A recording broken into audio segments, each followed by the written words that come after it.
Dizem que há pessoas que não fazem falta nenhuma ao mundo. Costuma haver sempre uma dessas pessoas em cada terra. E quando não há, dizem também, logo o destino se encarrega de a fazer chegar. Uma razão qualquer ou por razão nenhuma. Exatamente, senhora Domingas. O diabo era uma dessas pessoas. É o que quase toda a gente pensa. E se não fosse o mau cheiro que lhe começou a sair da boca algumas horas depois de ter entrado no café do compadre Sabiniano, se não fosse por isso, nem teria valido a pena perder tempo em enterrá-lo.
Eu espetei-lhe muitas vezes, doutor. Espetei-lhe para aí umas 10 vezes.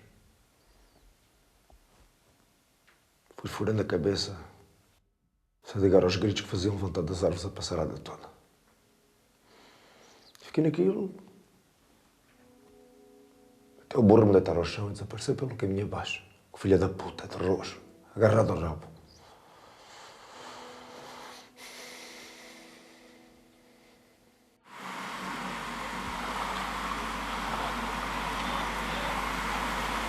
Sorte, comadre, é que Deus Nosso Senhor que parece que lá se lembrou de dar uma ajudinha. E o que é certo é que o temporal acabou por passar. Ora, a gente nem esteve com coisas e metemos-nos logo em menos de nada a caminho da sogra do cabrão do Pato de Francisco, que era onde estavam os comes e bebes. Pois, cá a mim ninguém me convidou. Oh, nem a mim, mas eu fui à mesma.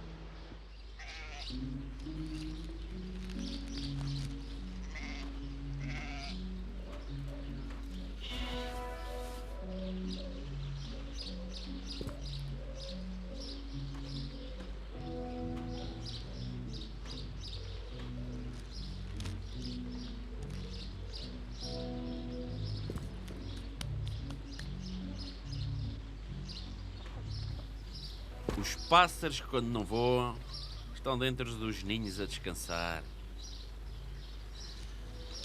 No besteiro, há já uns anos, o casal de Melros fez o ninho em cima de uma cerejeira que lá tinha. Uma cerejeira que eu cortei o ano passado, porque estava quase seca. A cerejeira tinha uma carga de cerejas, pá, que era uma coisa parva. E os Melros, levavam a tarde toda a comer nelas, de um lado para o outro, a bicar as melhores, e depois iam para o ninho dormir um bocado, enquanto faziam a digestão, está-se a ver? Um dia, e isto aconteceu quando eles já estavam que nem os potes, fui apanhar umas cerejas, peguei numa escada e meti-me ao trabalho. Enchi aí umas 2 canastas. 2 canastas. E em cima da cerejeira não ficou nem uma cereja. Vos garanto, nem uma cerejinha. À amostra. Então, como ali não havia mais nada para fazer, peguei nas canastras e meti-as em cima do burro. Para levá-las para casa, claro. Só que quando ia para abalar, o cabrão do mel macho gritou-me lá do ninho. Oh, raposo, não leves as cerejas todas para ti, cabrão. Deixa ficar umas quantas para mim, para a minha patroa. Aquilo meteu-me uma certa pena. Lá isso meteu. E então resolvi dispensar-lhe mesmo umas quantas cerejas. E não se importou dele lhe chamar cabrão? Importei-me lá agora. Olha, mas antes de lhes dar, gritei-lhe: só se nos vieres aqui chupar!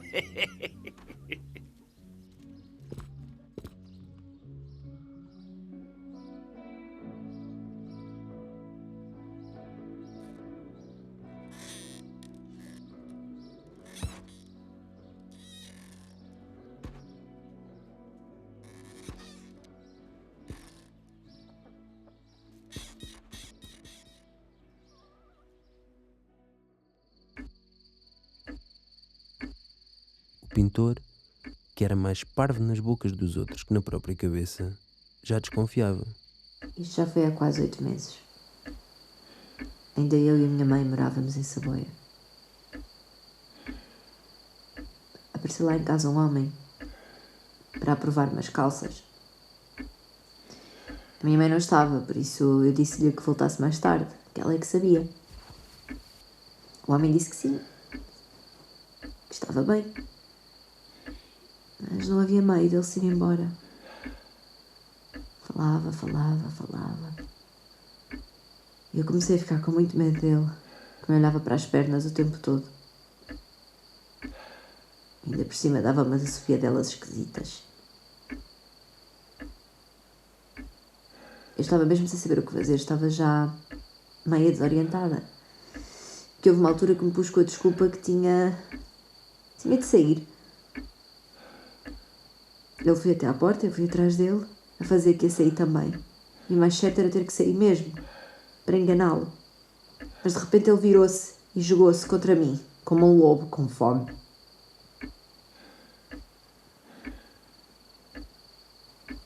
Isso já cá eu estava à espera.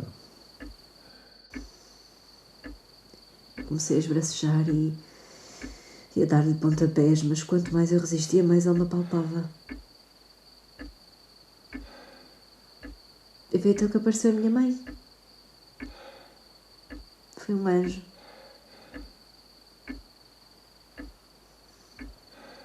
E a minha mãe, quando viu aquilo tudo a acontecer, ficou como uma fera. Agarrou num banco e foi um vê-se-te-avias. Nem o outro teve tempo de fugir.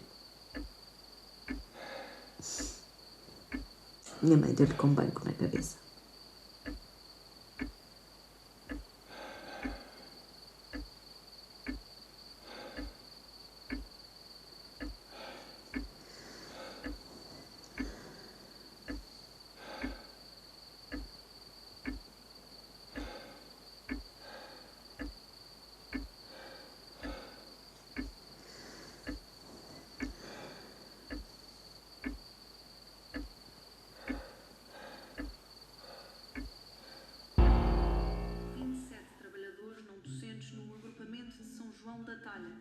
Nesta altura do ano, há menos 7 funcionários a trabalhar. Há funcionários que, entretanto, se reformam, há outros que são deslocados para outras escolas de agrupamento. Olha, pois foi o que se pôde arranjar. Toda a gente pode ser rica. E depois aqui fica desfalcado. Ou pelo menos classe média. O problema mantém-se. Está a Saiba vosso mercê que agora, depois destes últimos governos, já se vive muito melhor em Portugal do que há uns anos atrás. Com a Europa, então... Sabe o que os cabrões dizem? Houve quem fosse espreitá-los. O Luizinha e mais 2 ou 3 que achavam que uma noite de núpcias daquelas era algo que não se podia perder. Também esses acreditavam que certos acontecimentos só têm lugar uma vez na vida. Ou nem isso. Há acontecimentos que nem isso. Pois há. A mim, por exemplo, ainda nunca me saiu a sorte grande. Pois, se calhar vosso mercê nem joga. A verdade é que Francisco era uma pessoa na qual muito poucos em São Bartolomeu das Osgas alguma vez tinham apostado. Foi logo desde pequeno. Nem para casar ou quem apostasse. A verdade é que só a mulher é que engraçou com ele. Vá-se lá adivinhar porquê.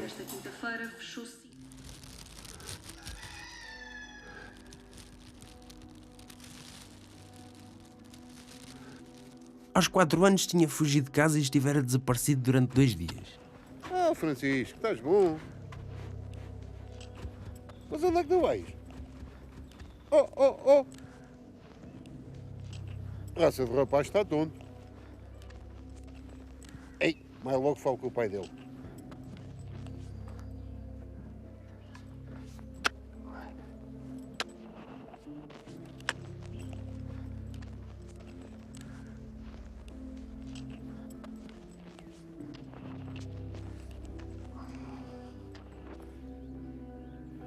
Oh, Francisco, onde é que tu vais?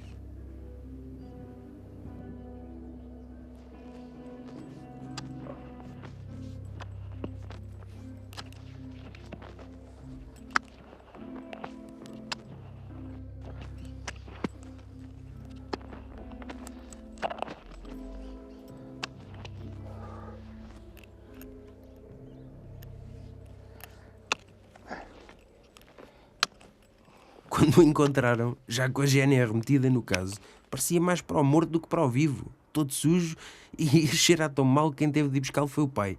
Estava na capoeira de uma vizinha, a dormir onde os patos chamalhavam. Foi nessa altura que começamos a chamar Pato Francisco. O que é facto é que a moda pegou. Ah! Até o senhor também lhe chamava. Sim, chamava. Mas isso foi antes de me candidatar à Câmara. Depois deixei de chamar. Francisco nunca aceitou muito bem, mas não teve outro remédio senão aguentar.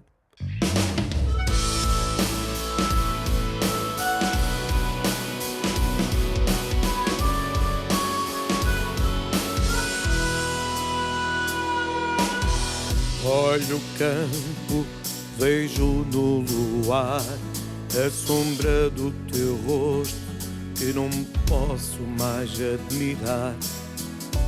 Fico à porta falando baixinho, o vento te levou, fiquei sozinho. Tenho as mãos cheias de tinta seca, um balde vazio que já nada pinta. Fujo como louco, vou sem destino, o universo é enorme, mas me sinto sozinho.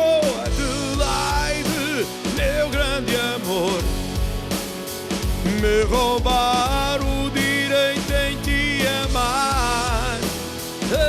Adelaide, amor da minha vida.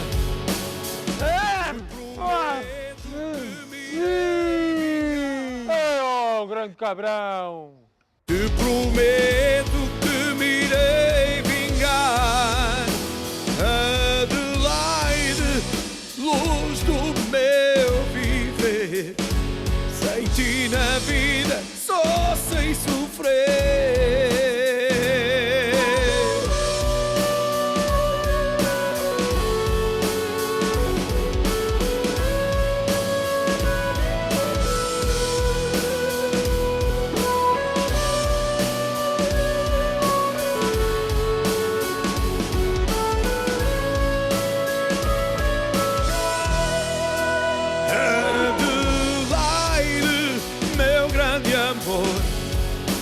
Me roubar o direito em te amar.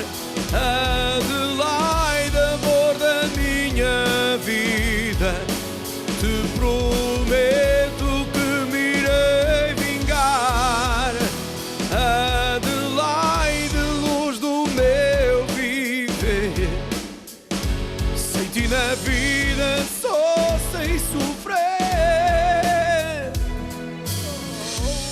Adelaide. Oh, Adelaide. Mesmo depois, já nos tempos de namoro, havia quem não se calasse. É Padre Francisco! Oh, filha da puta! Oh, Adelaide. Senti no meu peito. Não encontro saída.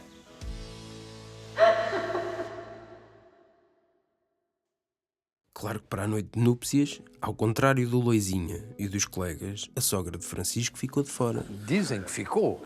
Sim, a gente nem a avistou por lá. E invisível, o rei da velha não há de ter artes para se tornar. Nunca se sabe. Nunca se sabe o quê. Invisível nem o coro espanhol se consegue tornar. As más línguas achavam-na intrometida. Além de outras coisas. Mas ela sentia-se no direito de controlar a filha.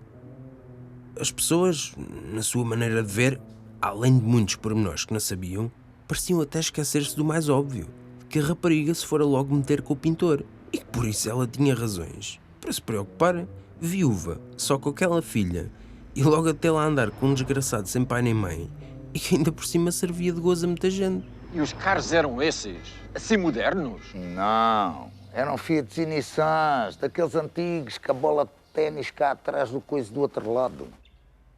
Mas eu cá que sempre andei de moto, nunca liguei muito para as marcas dos carros. E as pessoas, você não está a descrevê-las. Eu não quero saber se elas eram boas, se eram más, se eram feias, se eram bonitas. Isso é tudo subjetivo. O que eu quero saber é como é que elas eram. Não interessa para nada. Cada qual imagina a gente como quiser. Esta história aconteceu já há mais de 20 anos, mas podia ter acontecido hoje, ou daqui a 10. Muda a maneira de vestir, a maneira de falar, a maneira de pentear o cabelo. Mas cá a maneira da gente continua a mesma. Não muda são as pessoas. Por isso, na vossa cabeça, cada um imagina a sua vontade. E o pior é que nunca teve a coragem de mandar um a caminho do hospital.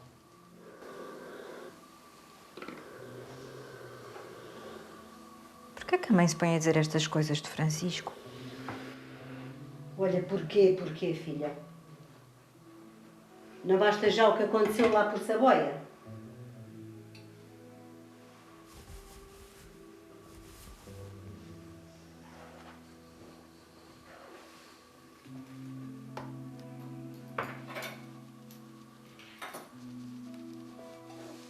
Francisco ficou órfão de mãe logo à nascença e de pai aos 16 anos. Teve de se arranjar sozinho.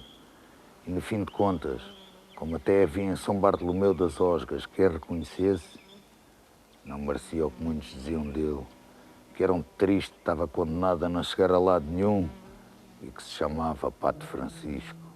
A minha mãe, doutor, nunca a conheci. Eu e o meu pai também não conhecia assim lá muito bem.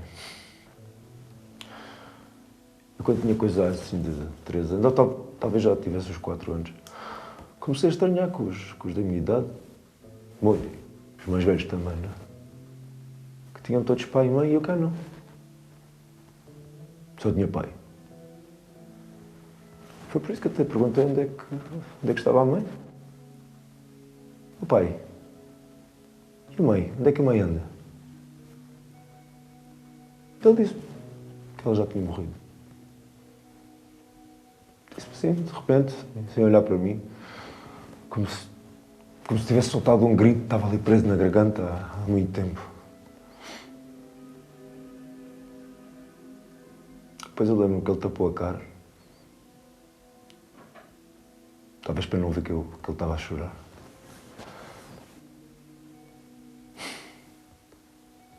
Se calhar foi por isso que nem reparou em mim, no caminho da rua.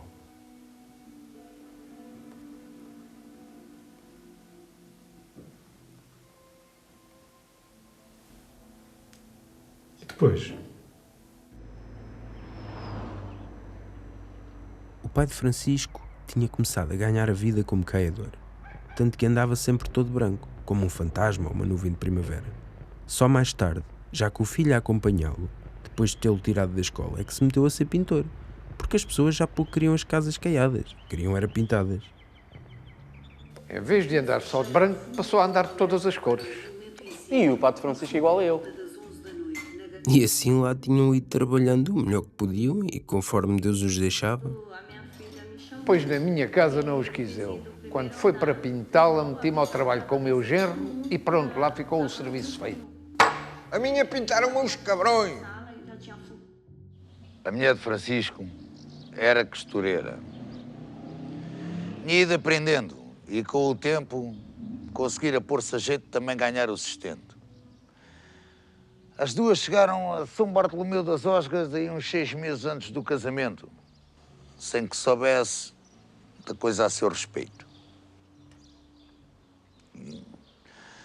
Compraram uma pequena casa à saída da vila e começaram um negócio de costura. Mais tarde, na festa, os poucos convidados que vieram de Saboia também não adiantaram grande coisa.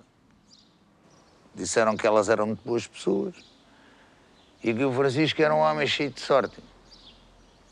Da noiva, não pareciam muito íntimos, mas da mãe sim. Porque ela andava sempre entre um e o outro. Oh, compadre, e o cão danado? Ainda nem saiu do hospital. E acha que aquilo ainda vem até aqui? Não, deve-lhe ter ficado de emenda. E o que é que dizem por lá da gente ter vindo para São Bartolomeu? Nada, comadre. Tirando a gente, ninguém sabe o que se passou por lá. Sabe o cão danado?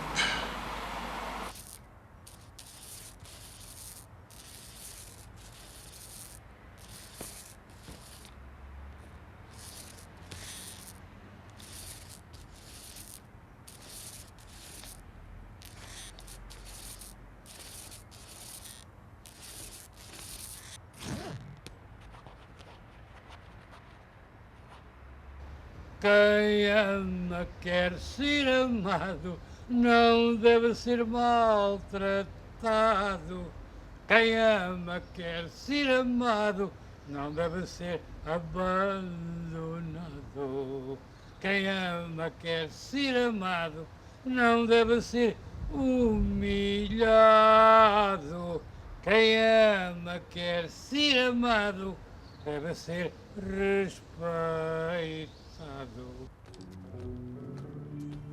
Primeiro ia a uma costureira de Monchique, mas depois, com a chegada das duas, da mãe e da filha, resolveu mudar para elas, porque ficava mais à mão e sempre era novidade. Eram 3 casas a seguir. E foi assim que conheceu a mulher com quem se viria a casar.